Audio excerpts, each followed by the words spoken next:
And we daven that Hashem should please heal all the people that need a refuah shlema, especially with the uptick. I heard there's an uptick in Manalapan of Corona, 25% increase. So we ask Hashem to please hear our prayer. Please put your screens on for the next 60 seconds, even if you have it off later, if you don't mind. If you could, everyone could turn on their screens just for the next 60 seconds, and we will get started in about a few seconds. I'm just trying to set up the Facebook Live. Baruch Hashem, we have a lot of people, a number of people at least that I know that are joining us on Facebook, so hang on. We'll start in a minute, just waiting for the computer to go through.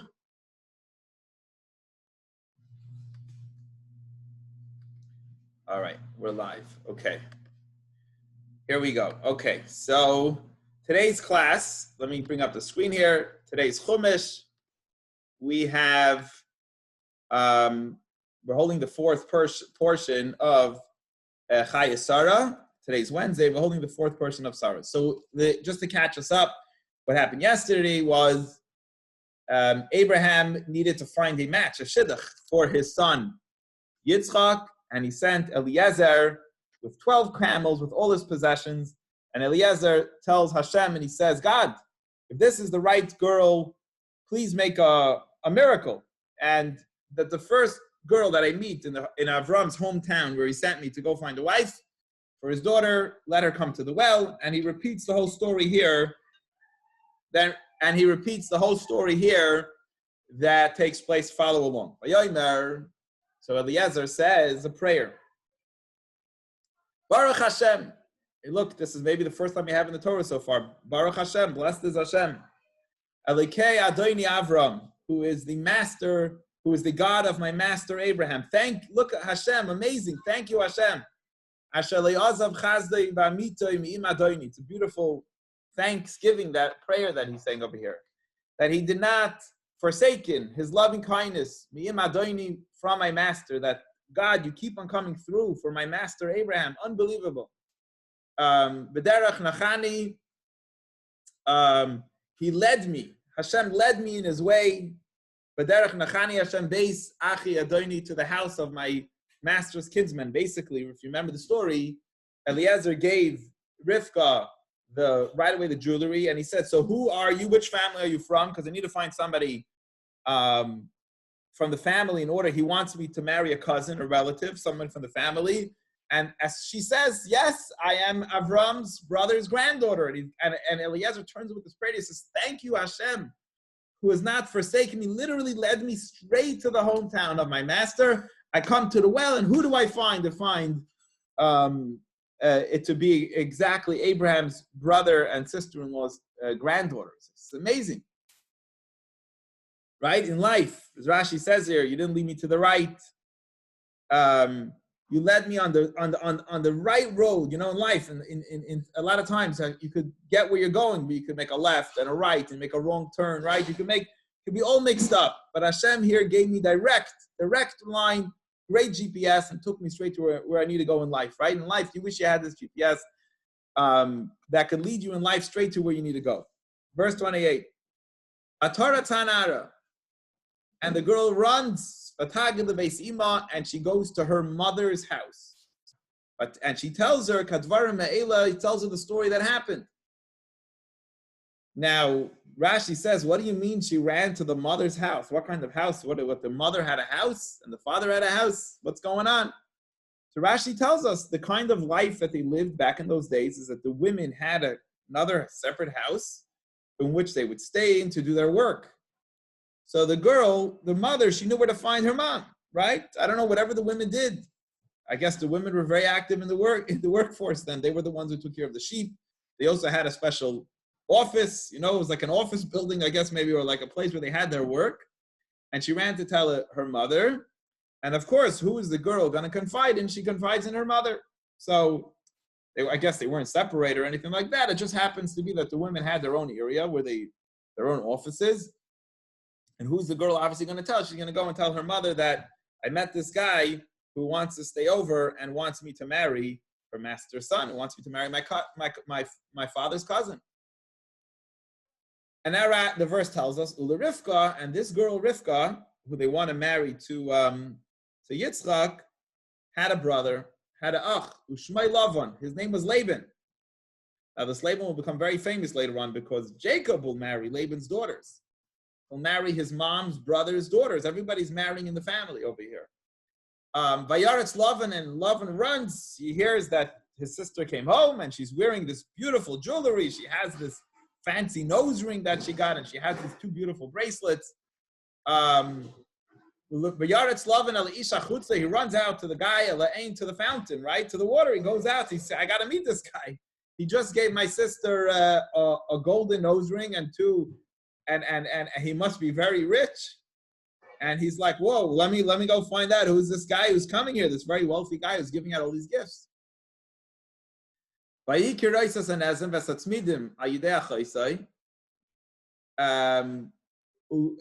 he saw the nose ring and the bracelets, and he hears the whole story from Rivka, his sister. This is what the man said. He runs out to the man. He's standing next to the camels, right? He had all those camels. He had 10 camels there. He's guarding the camels. Doesn't want to leave the camels alone. And he sees him standing next to them in order taking care of the camels. And her brother Levin says, "Boy, come, Baruch Hashem, blessed be God. Why are you standing outside? I cleaned out the house. And we even have place for your camels inside the house." He's like, listen, this is a important guest. Come to the house. We even cleaned out the house. So Rashi says, what do you mean you cleaned out the house? Right? So I guess it sounds like modern day language. He says, we cleaned it out from idol worship. They knew that Abraham was very against idol worship, and obviously Eliezer, the servant, would not want it. So Rashi tells us, what does it mean we cleaned out the house? We cleaned it out from idol worship. We don't have any idols anymore in the house. Come, you could stay and bring your camels. We want you here. Come, welcome to the home.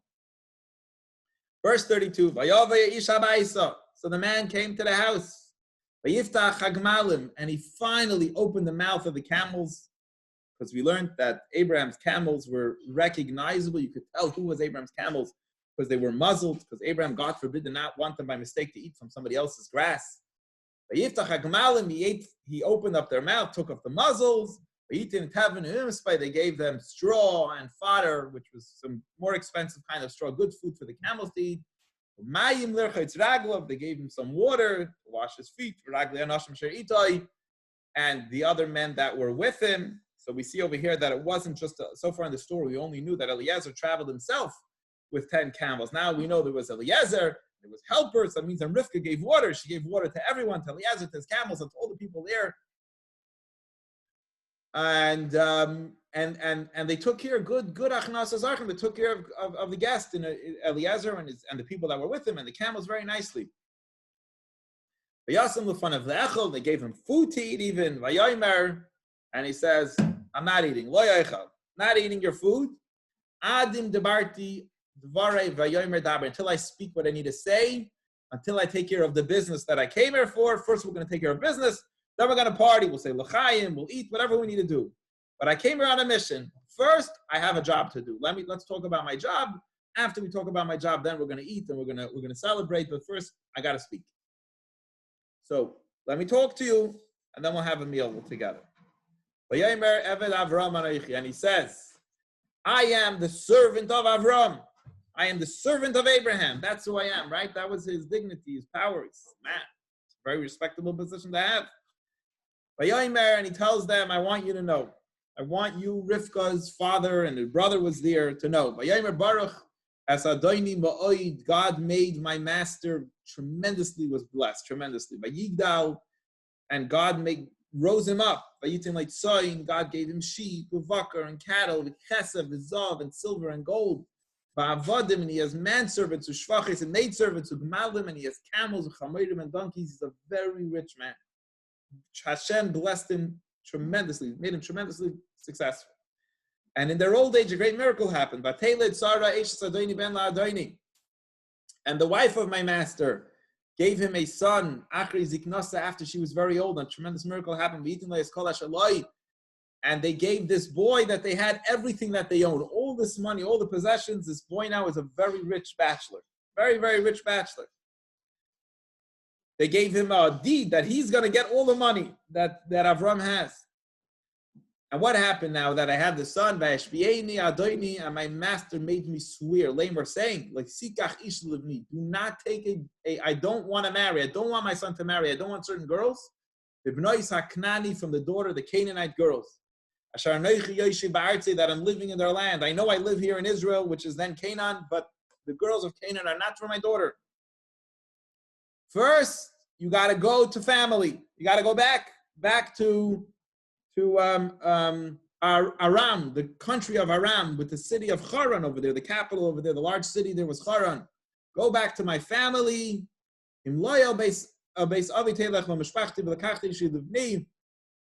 Not from here. Go to my father's house. Go to my family and find by my family a relative to be a daughter, a wife to my son Yitzchak. And then I told my master, what if the girl doesn't want to come?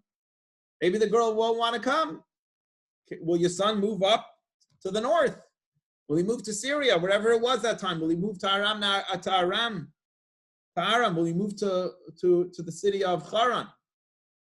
Rashi tells us some behind the scenes over here, what's going on. Why did Eliezer, Avram's servant, question Abraham and say, maybe the girl won't want to come? How could the girl refuse all this money and this prestige and wealth? Of course the girl will want to come. Why is Eliezer asking Avram, maybe the girl won't want to schlep south and come to Israel, to Canaan? And Rashi says that Eliezer had eyes on Yitzchak for his own daughter. And he was hoping, Avram, maybe the girl won't want to come. You want me to go to Haran, all these miles away, and bring your daughter back here. Who says she's going to want to come? And Rashi says, maybe he had maybe my daughter is right here. We can make a shidduch right here. Why do you have to go so far away to make a shidduch? So he says, no, your family, unfortunately, is from the descendants of Cham. You're Canaanites. You're descendants of Cham, which are servants. And they were cursed by Noach. And I'm from the child of Shem, who was blessed, and we can't mix the two. We can't do a shidduch together because it's not, they say yichus. This is, I was talking to them today, they say yichus, this is, we can't do the shidduch. I'm sorry, it's not meant to be. It's not meant for the families to crisscross. But Yomer Eloi Hashem, and God said to me, Abraham told Eliezer, when Eliezer said, maybe the girl won't want to come, so Abraham says, God said to me, Hashem asher salachti lefanov, God who has walked before me. Don't worry, Yishlach Malach Itcha will send the angel who's constantly protecting me with you. And you'll be successful. You will take a girl from my family, from my father's home. And then, if it doesn't work out, then you could be absolved of the oath. Go to my family. If it doesn't work out, then we'll plan B. You'll be absolved from the oath to take a girl from there. I believe you learned in the Chumash the other day that Rashi said there was another group of people under Eshkol and Mamre who were friends with Abraham. He will get a girl from some of his friends that he had a peace treaty with in the local area, but really go to family. So Eliezer tells, he's telling his whole story to Rivka's mom, to Rivka's father and Rivka's brother. And he says another miracle happened, Rashi explains. I came here today. I made it all the way from Hebron, all the way to Aram. Unbelievable miracle. It should have taken much longer than that to travel from Hebron to Syria, right? That distance, he said, I made it in one day with 10 camels, whatever. He made it the whole way. A tremendous miracle happened. You see, Hashem is rushing. He wants the shidduch to happen. I need to come quickly. I need to get Rivka. The things are just moving really fast over here. Everything's just working out. This is obviously meant to be. In life, when stuff are meant to be, they just work out. When they're not meant to be, they don't work out. But when they're meant to be, they just work out. But Yaimer, I came today, major miracle happened. But Yaimer Hashem, Elikei Adoni, and Hashem, the God of my master, Avram, Yeshcha, Na'antzech Darki, Asher Necha Heilech Ala. Tell me, give me an answer before we sit down and eat. Am I successful or not? Are you going to give me your daughter to marry Yitzchak, my master's son, or not? Tell me now.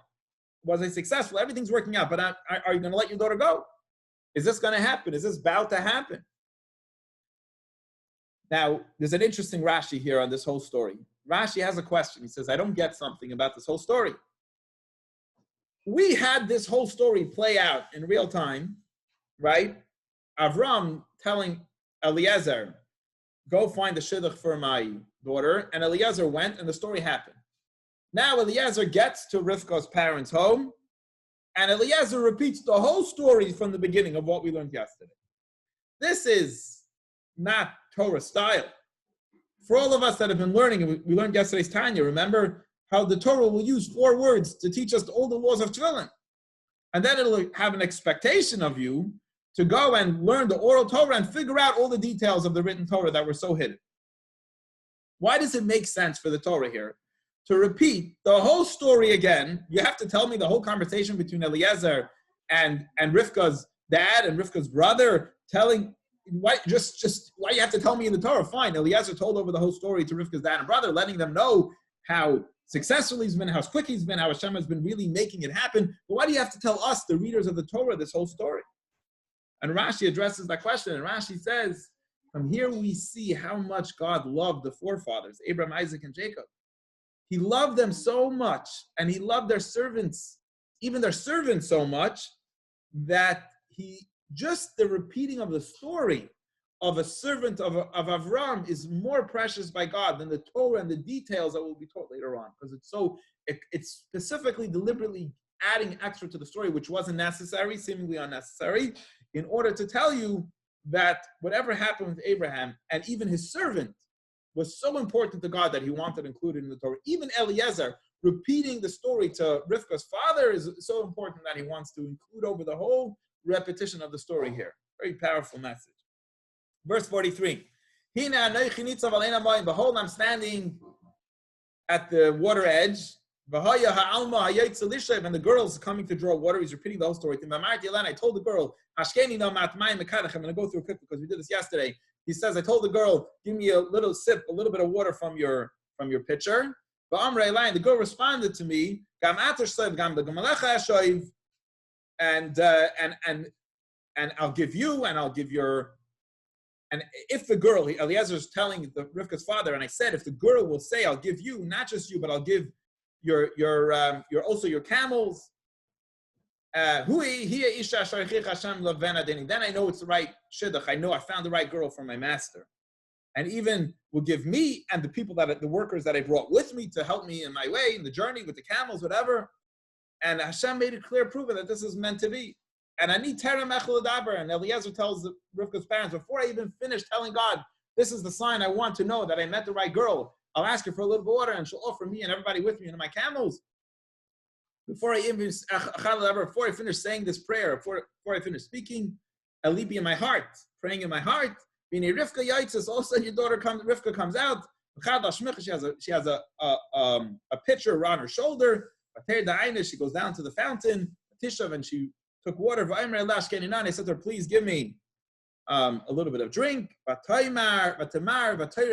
she quickly, verse 46, she goes down, she quickly puts her pitcher down to fill it up with water. She says, drink. And I'll give your camels to drink too. And I drank, and the camels drank. And I asked her, she's repeating the whole story. And I say to Rivka, whose daughter are you? Who's your parents? Unbelievable. She's a daughter of Besuel, who's the son of Nachar. And Ashayodale Milka, that his wife Milka, Avram's literally brother Nachar and sister-in-law Milka, is them. When I hear that she's family, I knew for sure this is it. I gave her right away the nose ring, the bracelets on her hand. Rashi says they're interesting that we know, if you were here yesterday, that's not the way the story took place. Before he even asked her, who's your family, he gave her right away the jewelry. Today he's repeating the story a little bit reverse, to her parents a little different, to her father a little different than what actually happened. He's saying, first I asked her whose family, and then I gave her the jewelry. We know he was so sure of himself, of Abraham, that he first gave the jewelry and then asked her who you are. But anyway, to make the story sound a little bit more normal, he tells the parents, first I asked her who you are, and then I gave her the jewelry. I guess if you have a stranger giving a girl jewelry, you might not be so comfortable. Once you found out that it's a cousin, it's not so bad. Verse 48, and I bowed down to Hashem, and I blessed God, the God of my master Abraham, who led me in the path of truth, led me to take a girl from my master's son. Now, tell me, Yes or no? Are you doing kindness v'em as the truth as adoni with my master? Hagiduli, tell me if you don't. If you don't agree to give me your daughter, my master, your son, your daughter hand in marriage, I will turn right and left. What does it mean? I'll go right or I'll go left. I'll find another girl. I can go to other family members. There is Yishmael. Avram has another son, Yishmael. So we can marry Yishmael's daughters. Maybe we can find a shidduch to a cousin here, to Yitzchak. In other words, Yitzchak can marry his half niece. Or I could go to Lot. There's also, remember, Lot was, Avram saved him. I can go to the left. So if you're not going to agree to the shidduch, I'll go somewhere else. I'll find another family member. So Rivka's brother jumps up. He's not a respectable person because he jumps to speak before his dad. An evil peer person doesn't respect their father. Ubesuel and her dad agreed. And they say, Ma'ashem yotza hadavar. Obviously, this is all from God. The way this whole story is unfolding so miraculously. We won't be able to speak good or bad. Whatever, logic, not logic. The bottom line is this is what Hashem wants. So obviously, our daughter, our sister will go. Hine Rivka, here's Rivka, l'fanecha, kach v'lech, take her and go. See Isha, let her be a wife. The son of your master, kasher dibra Hashem, like God has spoken, like God obviously wants. He and it was kasher shama eved Avram es Avram, when the servant of Avram heard he's been successful. Ishtachvar to Hashem, he bowed down to Hashem.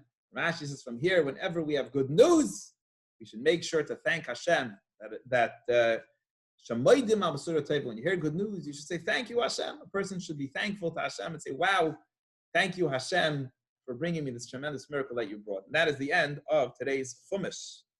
Anybody have any questions or comments on today's fascinating story? Yes, Ira. How long did he wait before he got married? So how long did he wait before he got, who you asking? You're asking me after Rivka came back. Before they got married, from the point that he gave her the nose ring to the point that they... I don't know. It's a good question. I've heard 10 years. Well, we know for sure they didn't have kids for 10 years. Right. But wasn't she like, when she got the nose ring, she was a child? I mean, she was what? So the Torah doesn't tell us straight out. I know, I spoke about this last night. I saw an interesting question in the Talmud. I'll just share with you. I saw it yesterday. The Talmud claims, at least for men, that people were different back then than today. And that people, that's what it says in the Talmud. A certain opinion of the Talmud, that people were able to have children. People were able to have children at a younger age than today. I'm telling you, it's not relevant to this verse. There's a discussion in the Talmud about how old. I brought this up yesterday because it's just going to address your question a little bit. The question is, let's say, like, when does a person need to get divorced? So if you marry a 2-year-old and a 2-year-old, it might not be considered marriage. A 2-year-old born to a 2-year-old girl, because it's just too young. It's nothing, right? Whatever, a contract might make it marriage, but obviously intimacy at that age is nothing, because the male's not able to have a child, not able to do whatever the males do, and neither is a female able to it doesn't have an effect. Understand? So what age, the Talmud asks, is the minimum age that you're able to be considered married, which then divorce would be necessary, or a Kohen can't marry a divorcee. What age is the minimum age? It's a good question that considered marriage. And the Talmud answers 9. And an opinion of the Talmud says, well, maybe it's younger than 9. We see in biblical times that people got married at a younger age.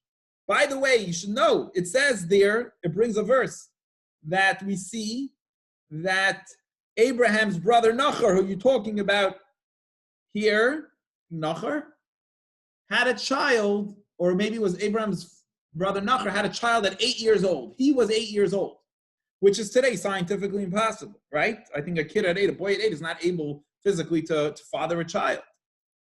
And the Talmud says we cannot bring a proof from biblical times because, according to some opinions, biblical times, people's body were different and they were more mature and they had children at a younger age. That would perhaps answer what you're asking about Rivka. If Rivka was 3, there's 2 answers, if I remember, I would give you how this whole thing came down. First of all, the Torah doesn't say she's 3. This is medrash. This is commentary based on how old she was. There's 2 reasons why you might have married such a young girl, and I have to leave it at this because I have to go to the lunch and learn right now. But there's 2 reasons that are given. First of all, people could have been different. This girl is walking out with sheep by herself. Okay? Which 3-year-old today could do that? It's impossible. So unless people were different at, like a lion at 3 years old is fully mature, right? A lion at 3 years old, it's fully mature. They're totally independent. Maybe people were different back then, that at 3 years old, they were like a 20-year-old today. You see that with animals, a monkey or whatever, a dog, right? A dog at a year old is fully mature. It's fully grown. So I don't know, but it seems like from the Talmud, the people were different back then. Okay, so it's a source in Talmud, at least for men. Why can't that apply to women too? And which would make sense why Rivka at 3 is with the sheep. And the second reason is, we learned yesterday, they wanted the girl to be a virgin. And the Canaanites, they said, we're not careful with this.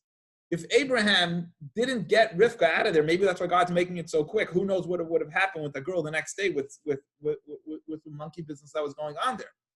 So it could be Abraham just had to get her out of there very young, not that she'll be intimate with her husband at that age, but to move her out so that she'll stay pure in order to marry her husband and still be at a pure age. So these are all ways to understand the story, though it didn't say anywhere in the Torah clearly she was 3. That itself is a commentary, but that would answer the commentary to explain why 3 works. I saw clearly in the Talmud yesterday that according to opinions, people at a younger age then were already much more mature than they are at 3 years old today. Their bodies work differently. And B, they needed to get her out of there, even if they were that. It wasn't that she would live as a wife, maybe with her 37-year-old husband, according to that medrash, but they would wait for her to get more older in order for them to have intimacy together, right? So they would wait 10 years or whatever it is and so on. Anyway, that is a little bit, hopefully addresses that great question you're asking. Hopefully it'll address that. I'm not going to be able to do Tanya today because I got to run. Any other questions or comments before we go? I'm sorry, Ira. I really apologize. I know we were going to do Tanya today, but I have the networking group. JBN is at 12:30 and it's 12:33, so I'm going to have to leave it there. Have a great day, everyone. We'll see you all tomorrow with Hashem's help. All the best. Thank you, Rabbi. Thank you, Rabbi.